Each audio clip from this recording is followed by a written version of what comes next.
যে বিএনপি সরকার নাকি ভারতের আভ্যন্তরীণ ব্যাপারে হস্তক্ষেপ করে।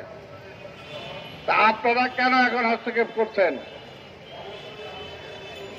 এবং এটা আমরা যেটা বলতে পারি, যেটা আজকের বিষয় না, সব সময় ভারত কোনোভাবেই চায় না যে বাংলাদেশ স্বাধীনভাবে তার নিজের পায়ে দাঁড়াক, বাংলাদেশের অর্থনীতি মজবুত হোক, বাংলাদেশ একটি স্বাধীন রাষ্ট্র হিসাবে সারা বিশ্বে মাথা তুলে দাঁড়াক, সেটা তারা চায় না বলেই আওয়ামী লীগের মতো একটি দলকে তারা সবসময় বাংলাদেশের রাজনীতিতে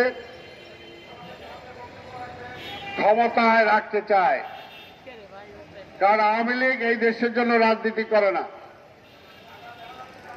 আওয়ামী লীগ ভারতের পক্ষে রাজনীতি করে। আর সেটা তো আমরা বলার কিছু না। শেখ হাসিনা স্বয়ং এর আগে 96 সালে যখন ক্ষমতায় ছিলেন, তারপরে যখন আবার ক্ষমতা চলে গেল, তখন তিনি নিজেই বলেছেন ভারতকে খুশি করতে পারি নাই বলেই আমাকে ক্ষমতা থেকে সরানো হয়েছে।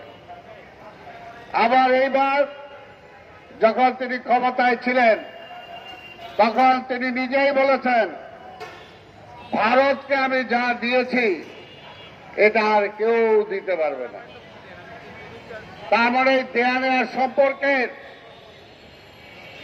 আজকে একটু টানাটানি হয়েছে বলেই ভারত আজকে একটু নাখোশ। আমরা বলতে চাই বাংলাদেশ একটি স্বাধীন দেশ, স্বাধীনভাবে চলার জন্যই আমরা পাকিস্তানের বিরুদ্ধে যুদ্ধ করে দেশ স্বাধীন করেছি।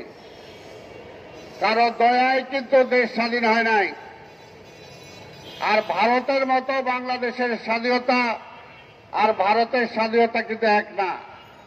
পাকিস্তানের স্বাধীনতা, নেপালের স্বাধীনতা আর বাংলাদেশের স্বাধীনতা কিন্তু এক না। আমরা অস্ত্র হাতে তুলে নিয়ে যুদ্ধ করে দেশটাকে স্বাধীন করেছি। তাই পরিষ্কার বলতে চাই,